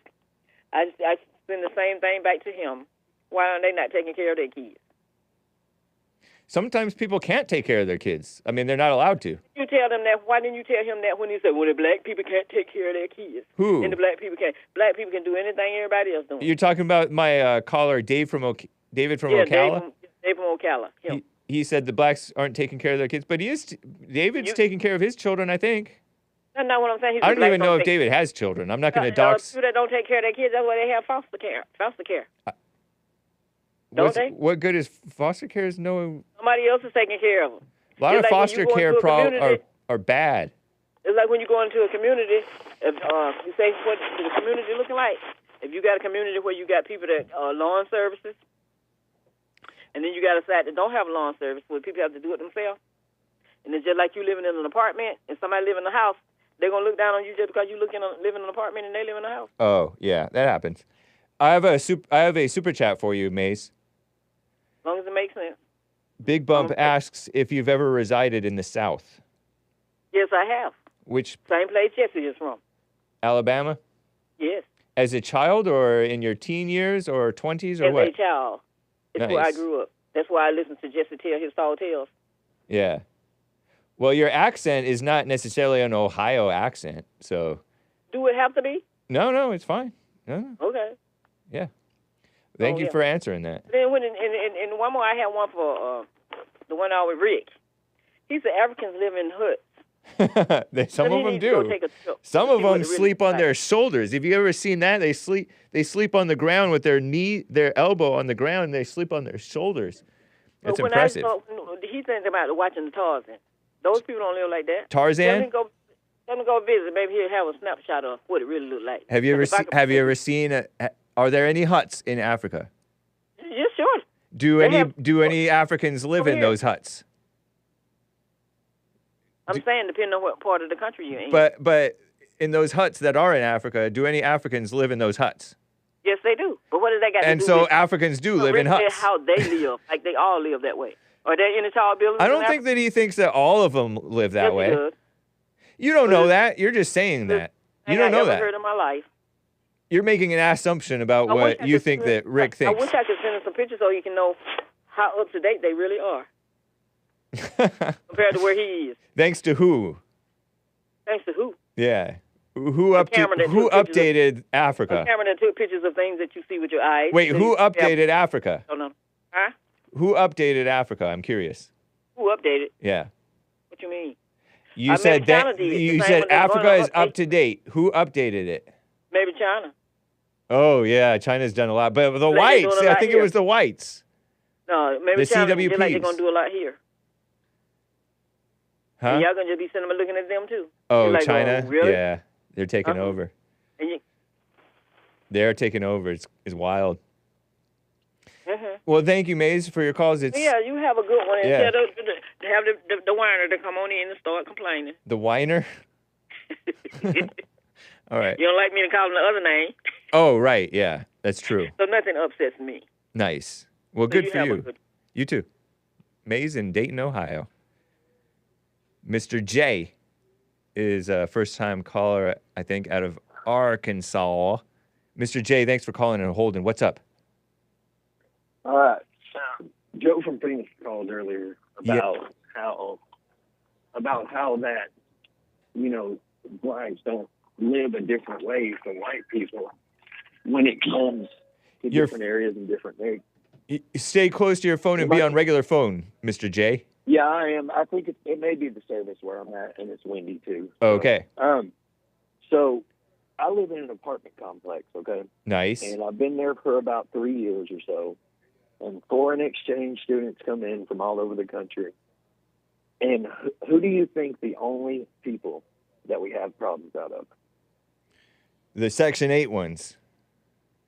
Yes. And most of them, if not all, are black. Yeah. There's two girls that just moved in probably 3 months ago. The cops have already been over there 3 times. By girls, you mean young ladies? Young adult ladies? Young adult African-American ladies. Yeah. And I've already walked outside, had to break up a fist fight. Wow. There's been 2 shootings already. And, like, you can literally look at all the apartments, and you can tell which one the students live in, the white people live in, and the blacks live in. Yeah. Because most are cleaned up, but when it comes to the blacks, it's like they just throw trash on the ground. Yeah. They don't want to pick up around it and keep it nice. And so when he says, like, those things don't make a difference, it really does. I think he knows that you're referring to my call with Joe from Phoenix, right, about property values and stuff. I think he knows what I'm talking about. He's just doesn't want to acknowledge I think he thinks that, I think he's in his head that I'm saying that it's most black people who are like that, and I don't know if it is. But I'm saying that it's typical and it's common, and he doesn't want to admit that for some reason. Yeah. Yeah, but I think he knows how it works. He's just, and wants to be nasty toward our resident historian, because he looks down on people. He thinks he's better than people. Right, and he comes on kind of like he tries to be calm, but he, angry at the same time. Yeah. But yeah. Yeah, so he said you don't have any examples, but I could go on. I could give you a list of them. Right. So yeah. It does make a difference. And the foreign exchange students, they're usually from like Bangladesh and India, and they are some of the best neighbors ever. Right. Like, they're never loud. They clean up after themselves. I mean, it's just a complete difference. Yeah. And so, and I've tried to, pull a few of them aside and talk to them, kind of ask them about their stories. And it's just like they just don't care. Yeah. Like, hey, do you guys mind picking up a little bit, Oh, you're trying to confront graciously these people who are right. But maybe you're doing it too nicely. Maybe I need to be like, pick your crap up. I mean, but you want to do it with a clear mind because you don't want to make enemies. Right. Yeah. And so I try to just sit back and watch it, and not feel anything about it. Yeah. You but definitely. Well, you're trying not to feel anything about it. Yeah. Is that what you're saying? Like I try to look at it just through a medium lens or whatever, just calm as can be. Yeah. Well, you do want to project calmness, But Right. I suggest looking at that irritation and feeling that irritation, but not doing anything about it. Right. Because you don't want to, because you can't control your feelings. The best way is to overcome them so it doesn't move you. You kind of get used to it, maybe, and then you can see clearly what to do about it, if anything. And then like we've got a fence, like the area's fenced in. Yeah. And there was this guy that like, what they like to do is they like to kick out the board so they can just cut right through. Well, this guy had boarded it back up, okay, and not even 2 hours later, they had already kicked it open again to walk back through it just so they don't have to walk around. It's just like and it's usually people that don't even live there either. Wow, yeah. Like they'll come to the friend's apartment and then just break stuff, I guess, because they can. Yeah. I really don't know. And it's anger, it's selfishness. Go ahead. It's anger and selfishness that makes them do stuff like that, I think. I was thinking about that. And we've got a dog park that, it's this little fenced-in area just so you can let your dogs run around, Because living in an apartment complex, you really just can't let them off the leash, And so... Okay, yeah. I looked out the window, and he was probably 16 or 17, black kid, just laying on the fence. Like he had broke the bar that goes around the top, and he's literally just laying in the wire. So the wire is kind of falling down kind of like a hammock almost, and it's propping him up. Yeah, and he's that's basically what he made it into, yeah. And so I opened the door, and I was just like, guys, what are we doing? Like, what's the thought process behind this? If you see that it's broken, why are we continuing to lay in it? Yeah, I think it's sort of thoughtless especially when you're young. Yeah. Young people are kind of more thoughtless, and then amplify that maybe exponentially when you're black and your whole culture doesn't care, or everybody around you, mothers. And I waited for like 5 minutes, I was like, maybe he just fell or something. I mean, I think if I wouldn't have said something, he'd have probably took a nap in it. That's funny. So did he get up and laugh about it? Yeah, he got up and he was like, "Get off me, bruh." And I just said, "Yeah, I'm not on you, bruh, but just get off of it." Yeah. It's pretty simple, dude. If it's broke, don't lay on it. So, I don't know. All right, well, I'll let you go, Hake. Thank you, man. Interesting call. Appreciate hearing from you, Mr. J. Call me again sometime when you can. All right. Shout out to the chat. Indeed. Take care. All right. See you, bro. Bye. Mr. J. He's just being white. He can't help it. Blacks. That's amusing. Rachel in West Virginia is on the line. Rachel, thank you for calling and holding there. What's up? Not much. Thank you for taking my call, and thank all you guys for, sharing an open dialogue like you do. That's the way we all learn. But I asked if you guys had seen the Rabbi Shmuley interview. Had you watched it? No, Rabbi Shmuley was interviewed by this black gal, and he's spreading a whole lot of... He's like a messy person. He likes drama, apparently, because this woman who interviewed him, this black woman who interviewed him, got herself fired and from an organization, and now there's all kinds of drama from onlookers. And this Shmuley guy is attacking fellow Jewish people like Prager. I heard Prager, Ben Shapiro, and others, and it's just mess. I haven't kept up with it at all. I've seen bits and pieces of people playing that interview and commenting on it, but anyway, go ahead. I was actually referring to the one he did with Alex Jones just a couple days ago. Oh, my competitor. I haven't seen the one okay. Right, I hadn't seen the one you spoke of, but what I saw play out and what I recognized was he implied at one point, he looked at Alex and said that, Alex was not a good Christian if he didn't stand with the Jews. And, I think... But Alex loves the Jews. My competitor, I think. Well, he was trying to act like Jewish... I'm sorry. Go ahead.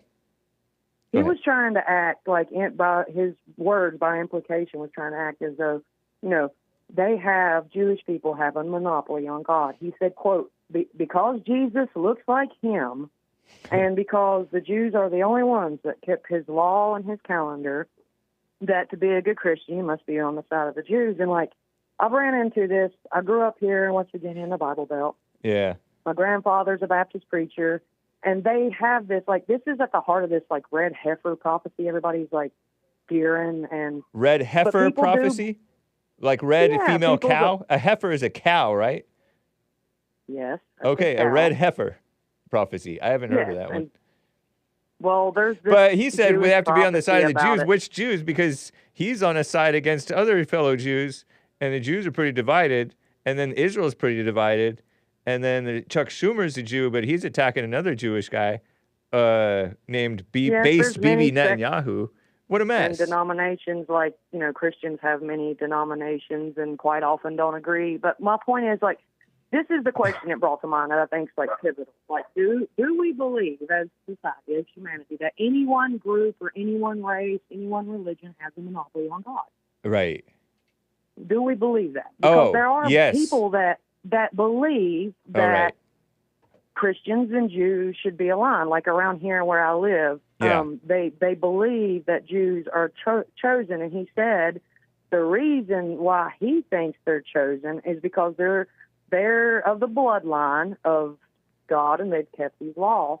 But all at the same time, he kept saying we. He was force grouping. He was using tribal speaking, and his mind was perpetually dwelling on past things, whereas Alex kept offering a dialogue for something new, and he just wanted to attack. His mind kept going back to this apparent insult that Alex had said about Michelle Obama's genitals. And he brought that up 5 or 6 times. If he brought it up once, he wouldn't let it go. Wow. But the thing is what I saw play out was we saw a man who has a religion that he validates through others, that he has the franchise religion. He doesn't have a relationship with God. Like Alex said, no, I'm fine. I can ask questions. I don't hate the Jews. I'm fine with God, And he wouldn't allow for Alex just to say that and move on to a new point. He kept trying to insinuate that to be a good Christian, you must follow the Jews. But here's the thing. The law that they follow and rituals, like in the prophecies that people fear, were finished. They, the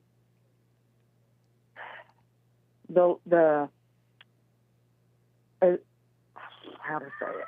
Like everybody's all hung up on the prophecy and certain things happen to happen, but it's all based upon law and signs and seasons, and everybody's all freaking out about the eclipse, and it goes around with all this. But the thing is if people believe that Jesus was the last sacrifice and finished the law, and like he said, it is done, there is no more law. Like, why do we fear this prophecy? Why does Christians and Jews must have this alliance?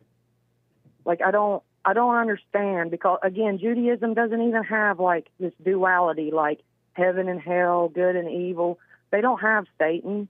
That was a previous hermeneutic with the Zoroastrians that brought in the heaven and hell, good and evil. Before that, everybody looked at God as the source energy of life. It's what made the difference between a corpse and a living body, and that it filled all life. And that's what the Jews continue today with most of theirs. Now, Christians picked up that Zoroastrian stuff going around in the, before 100 AD and everything, which, then is when the whole thoughts of heaven and hell came in. What's your question? What's your question again? I lost track.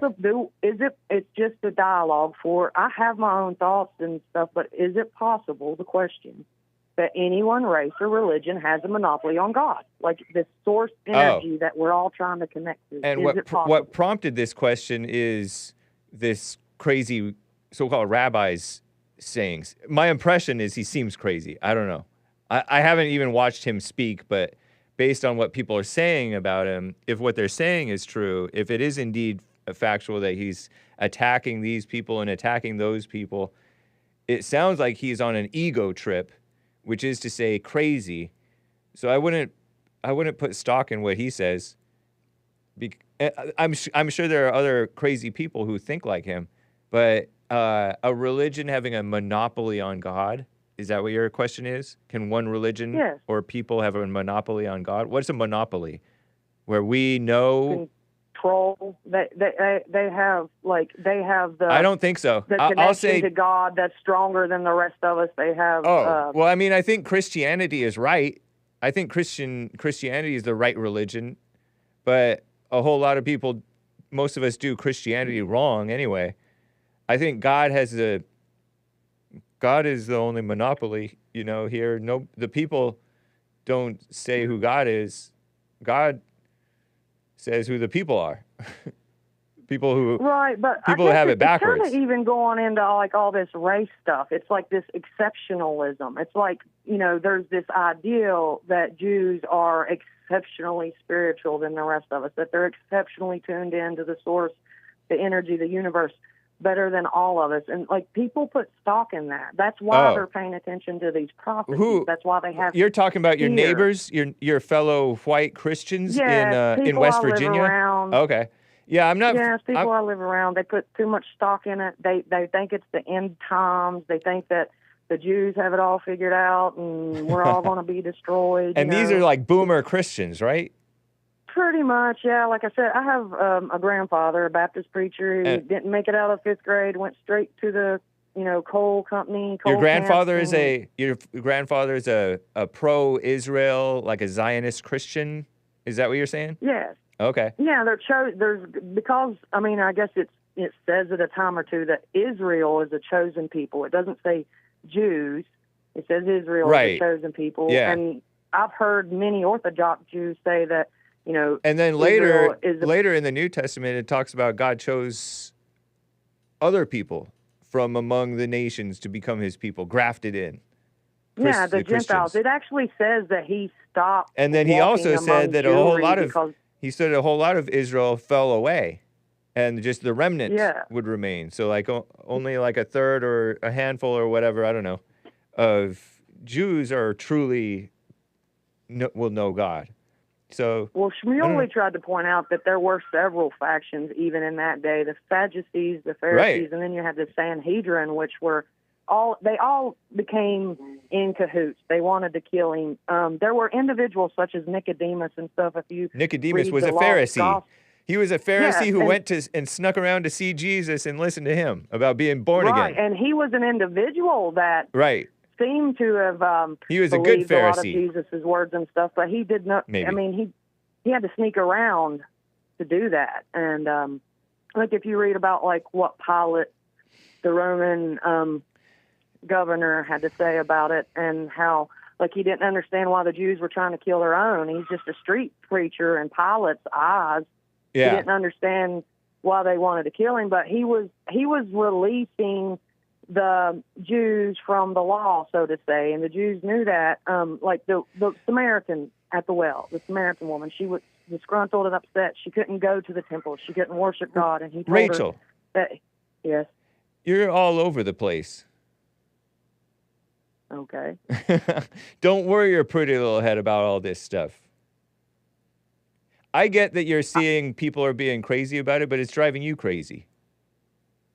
I'm trying to. You've called into my show before knowing a bunch of stuff and making my mind fill up with stuff that I can't even keep up with you or follow it. Well, I'm sorry. No, you're fine. Don't be sorry. On a tangent, I don't believe that I did, but I may have spoke of something out of the Bible you're not familiar with. No. It's not just stuff out of the Bible. You're talking. I'm quite familiar with the Bible, except for the red heifer.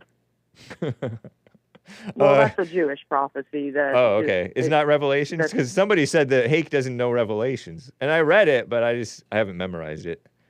Well, they mention it in Revelation, but it's a Jewish prophecy. That's where you'll find details.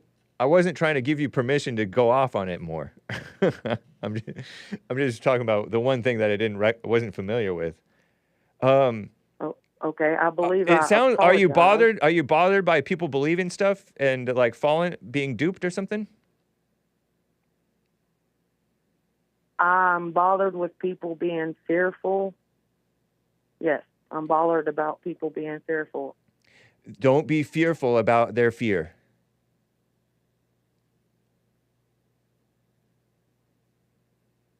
Okay. Doesn't that make sense? Because you're that's bothered by common them being sense. fearful.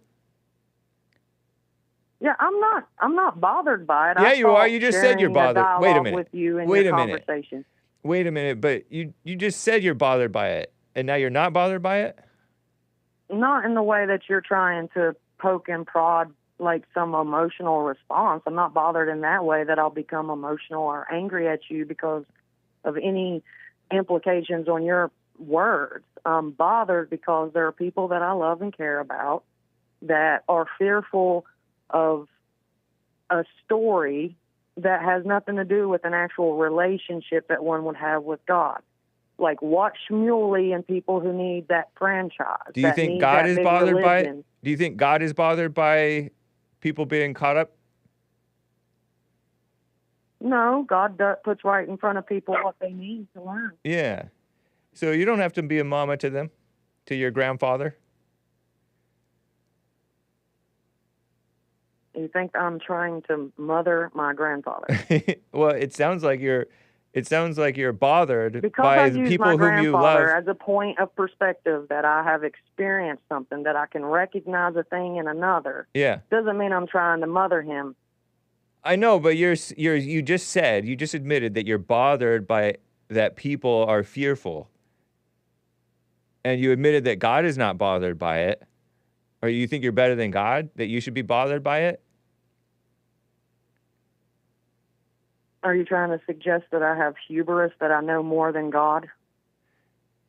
It's hubris to be bothered by it, yes.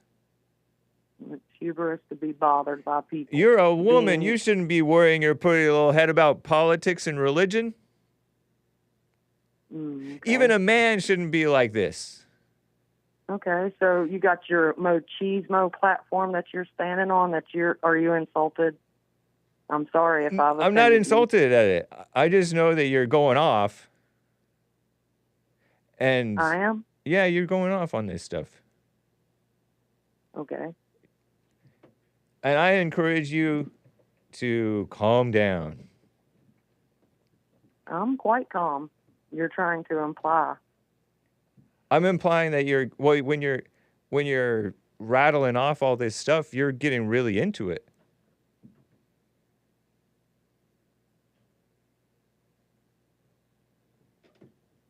You know what I mean? I understand exactly what you're insinuating. What am You're I trying to think insinuating? that I'm not trying to insinuate. I'm just you're trying to think, because my mind is energetic, bringing up topics that Yeah. I'm so well into this that I've made some ideal around my understanding and intellectualized the thing that none of you poor little people get, and I'm so exceptional. I'm the one that's talking about how exceptionalism is wrong. I do not think that. I don't think I'm better than Shmuley or my grandfather. No, nor do I that's think not I'm what- better than that's- you. that's I not- also hey, do hey, not hey, hey, believe hey. I'm teaching you anything. I wanted to share a dialogue. Right, that and I'm maybe would dialoguing with you. I'm open just the trying to mind. say, listen, it's not just pride that I'm accusing you of. I'm accusing you of getting caught up in your head. And you admitted that you're bothered. Being bothered is worry. Jesus said, do not worry. And you're rattling off, filling up my head. You're filling up my head. You know how some people fill up your head when they give you too much information? I believe I've apologized twice if I was moving too quickly or being too energetic. I'm sorry if I filled up your it's head. not. It's not like it's. What else would you? What? I'm just saying.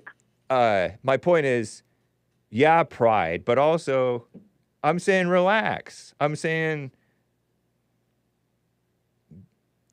be present, be quiet, be at peace, and don't be into your head. Do you know what I mean by in your head? I absolutely do. What does that mean?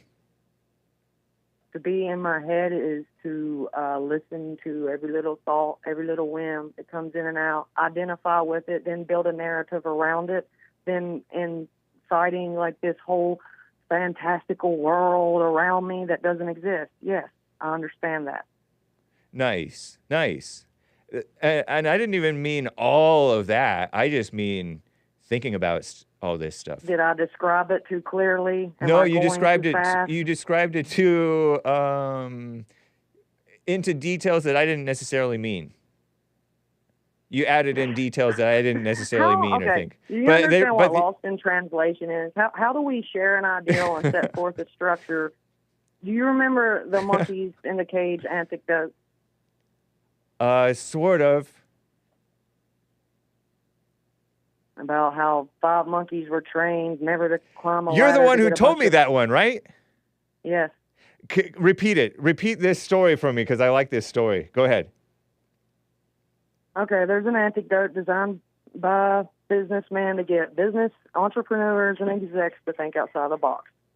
And it's pretty well just an updated version of Plato and the cave allegory. But what it did was, in this anecdote, they set up a laboratory. In the laboratory, there's a cage with 5 monkeys in the cage. In the middle of the cage, there's a ladder. At the top of the ladder, there's a bunch of bananas.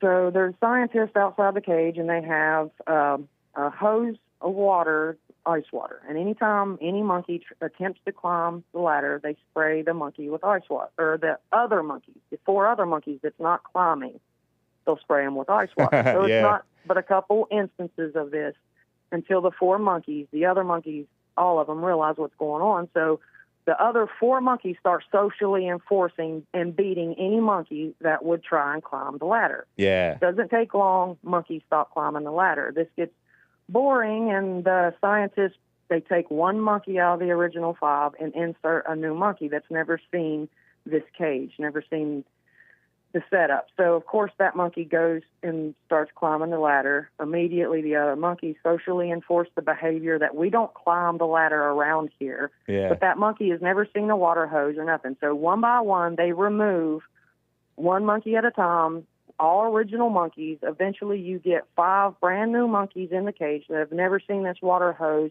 They will not climb the ladder, but if you could pick a monkey up out of the cage and ask them why, they say, well, I don't know. That's just the way we do it around here. Right. That's so interesting. Right. And people continually do that. That's exactly what they're doing with all these, ideals and archetypes. And that's just the way we do it around here. Yeah.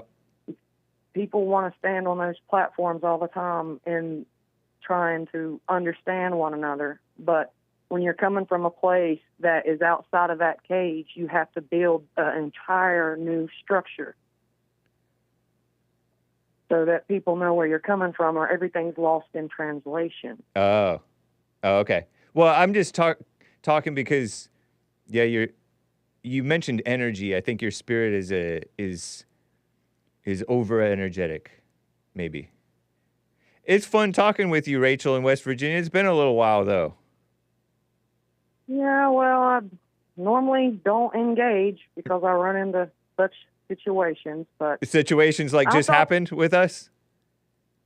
I apparently have a problem communicating with other people. You're fine. Apparently. I like talking to you sometimes. Always feel free to call in. I like listening to your guys' conversations because, for the most part, you share openly, and you just try to get information out there, data points. We all need that to triangulate what's going on, and it seems like most people really practice that quiet restraint. They hold back information. They don't like to share. Knowledge is power, and I wish people would not be fearful. I wish they would look around. I wish that they would just consider things and stop just going along with the crowd. I mean, that's the problem. I know a lot of ladies who are bothered by that, and males who are bothered by the insanity of other people, for sure. Oh, gosh. Again, growing up here in the country and looking around, and you just see some. I mean, you see it in the cities too. It's crazy. It's crazier in the cities, but whatever. I mean, Good to it's hear just from crazy you. everywhere. Good to hear from you, Rachel in West Virginia. Call me again. Later, Gator. Bye. I didn't realize that I spent 20 minutes with her. I got to read my super chats, otherwise I will not get to them. There is one line open. We'll see what I can do, callers. Seeker bought a coffee. Do you believe there ought to be regulations in place to prevent bribery? For instance, should the government make it unlawful for a bidder to offer a client a share of the contract they secure from that client, or is it mama? I'm pretty sure that there's some laws in place about bribery, right? Or no? I don't know. Should the government make it unlawful for a bidder, such as on a job, to offer a client, who's a potential client, I guess, a share of the contract that they secure from that client, or is it mama? I don't know. Is it already unlawful or not? I don't know. This is over my head. Maybe you need to be more specific with an instance or something like that. Yeah, maybe the government should be... I don't think the government should be handling jobs, if you're talking about the government. Star Sion says, Keisha, no! Let my hair go. Hashtag ratchet Keisha. Don't know what that refers to. Don't know to what that refers. But thank you, Star Sion, with your coffee. Who's Keisha? And whose hair? Your hair? Star Sion with another coffee. Hey, Hank, down to earth, humble like Jesse Lee Peterson. Blue heart, purple heart, red or pinkish heart with stars in front of it. Emojis. Thank you, Star Sion. Popcorn's thump keg bought a soul shrinking in length coffee. When you talk about race stats in crime, why is it that the crime rates involving white on black is the watermark that you use to determine what's out of control? Like the separate stats that you cite, it's a marker. It's not the watermark. Watermark is not the right word for that. But anyway, like the stats that you cite, the APRE stats that you cite. Nice. Thank you for pig Latining it. I just didn't recognize the spelling. Like the APRE stats that you cite. You say the black on white occurrences are out of control because it's higher than the other way around. Well, I could say that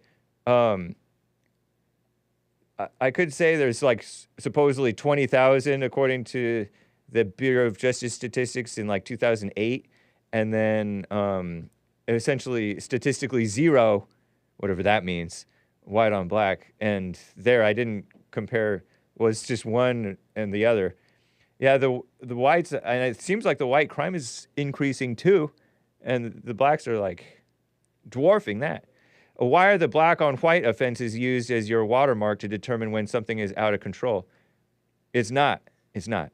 You're just misunderstanding. You're making an assumption based on what I'm saying, which is you don't assume based on what I'm saying. Well, you do, but check yourself. Check your assumptions.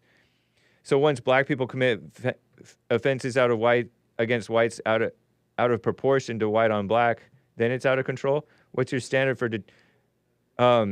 say black on black crime. There's 4 times as much black on black crime as, at least murder, in terms of murder, as white on white murder. It just shows you the stark difference. Like, there's too many white murders, but there's like 4 times as much per capita of black on black. So just to show you, it's just an example, is to show you how stark it is. What's your standard for determining when white or black crimes are out of control? Race on race shouldn't be the metric for out of control. Yeah, no, you're just completely misunderstanding me, Popcorn's Thump Keg. You're making assumptions. I'm just talking about black on white crime. When you talk about interracial violent crime, the blacks are doing 80% of it, according to Ann Coulter. And yet they pretend that the blacks are the victims of this racism stuff. If they were, then you would think that they would be not the perpetrators so much. Anyway, Elixon, a coffee from Elixon. over on Buy Me a Coffee. What she means is that when Jesus came, he fulfilled everything that needed to be done. The Jews were chosen to do the rituals to lay the way for the coming Christ.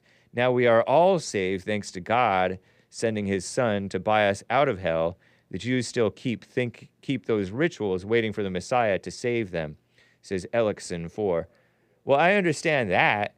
She could have just said, the Jews don't realize that Christ was the Messiah, and just be done. But thank you, Elixon, for your 5 coffees. Interesting. What a mess. People are so shallow, not spiritual. Carver bought a coffee. I got some monkeys for Professor Rachel. They did an experiment with 2 monkeys. One wanted to have a dialogue and was glad we are able to have the conversations. The other monkey bonked him on the head with a club and became king of the Planet of the Apes. Thank you, Carver, for your coffee. And this is terrible. Oh, good news. Good news. Joel Friday is not going to be coming up. This is the second time I've done this. Joel Friday is not coming up at 11 a.m. here in Los Angeles. We have the Fallen State happening. So I can go 5 minutes longer than I do on Monday through Thursday.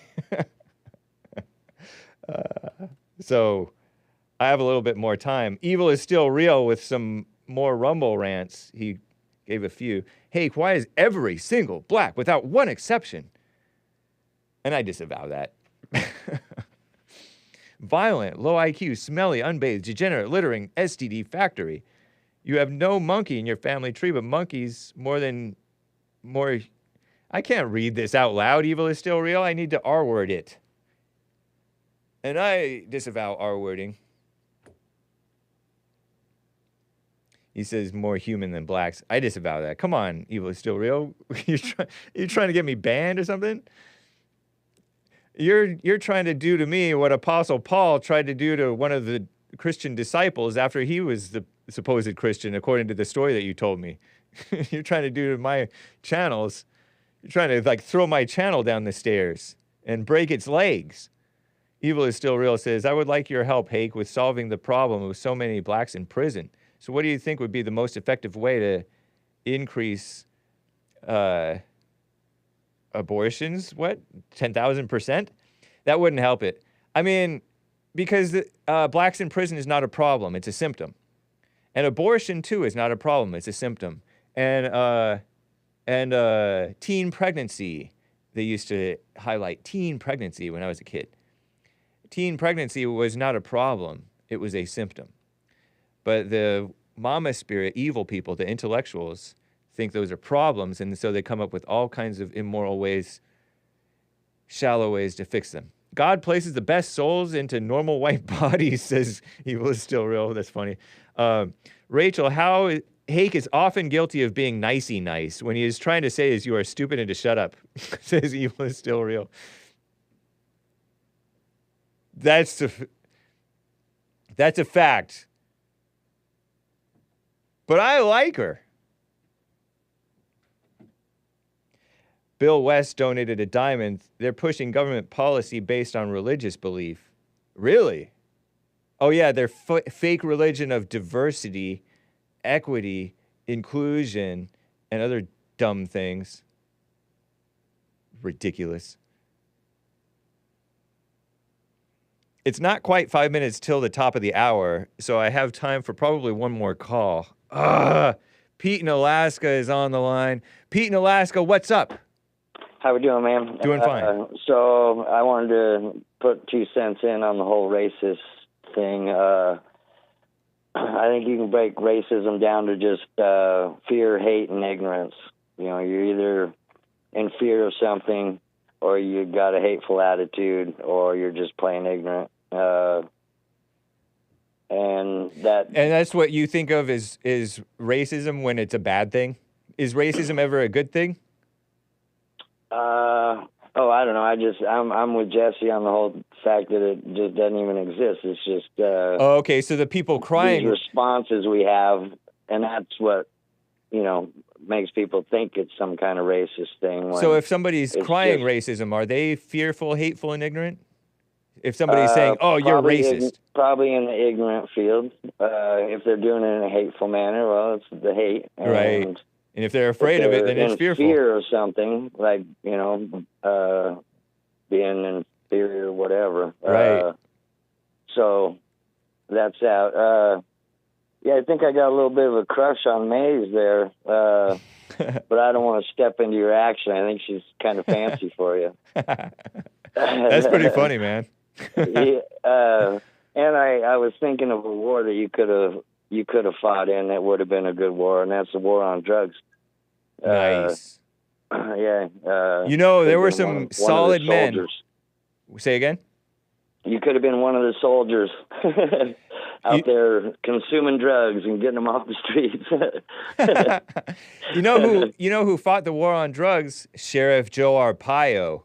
He was in the DEA, I think. Drug Elimination Agency. I don't know if that's have to look into that one. Yeah. A solid guy. Here was something else. If I could throw a couple videos at your way. I gotta run it, man. I gotta run, man. I'll give you 2 seconds. Go. Okay. South Africa, Mandela, 1990. It's the town hall. 1 second. 2190. Hollywoodism and ancient bloodlines, contemporary power. Have a great day. You too, Pete in Alaska. Take care, man. Guys, Justin in Virginia wanted to respond to Maze and Joe. William in California was on hold forever. I wanted to get to him. Rick in Hampton, Virginia wanted to talk about liberal shows and their agenda. Guys, I got to end. This has been the Hake Report. Enjoy more Mary Rice Hopkins, Matilda the Gorilla. Adios, America. Bye.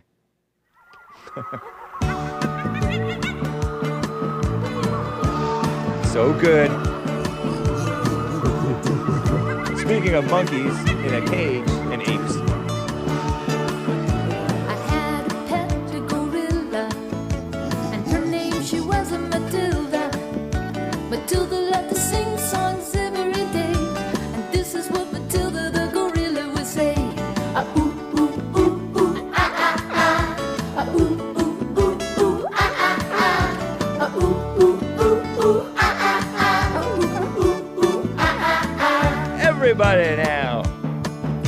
So we'd go strolling through the park. You know the people would laugh and the dogs would bark. They never understood a word Matilda would sing, but Matilda was a doing her gorilla thing. Ah ooh ooh ooh ooh ah ah ah. Ah ooh ooh ooh ooh ah ah ah. Ah ooh ooh ooh ooh ah ah ah. Ah ooh ooh ooh ah ah ah. Hake, you'll never get a woman this way. This is for Women's History Month. The circus man came along and he said, Matilda, I know where you belong. In the zoo. Put you in the circus to sing your songs, and we'll be monkeying around all day long. Ah ooh ooh ooh ooh ah ah ah. Ah ooh ooh ooh ooh ah ah ah. Ah ooh ooh ooh ooh ah ah ah. Ah ooh ooh ooh ah ah ah. So good. So Matilda was a happy as can be. She'd eat her bananas and swing from the trees. Now with the friends, you would see the singing Matilda family. Ah ooh ooh ooh ooh ah ah ah. Ah ooh ooh ooh ooh ah ah ah. Ah ooh ooh ooh ooh ah ah ah. Ah ooh ooh ooh ah ah ah. Everybody sing.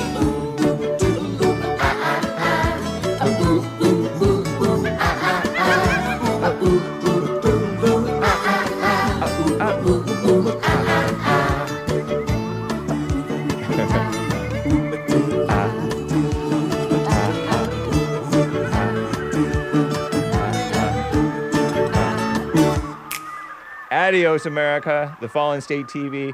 Nick, the American Anchor Baby, coming up after the Fallen State. Bye.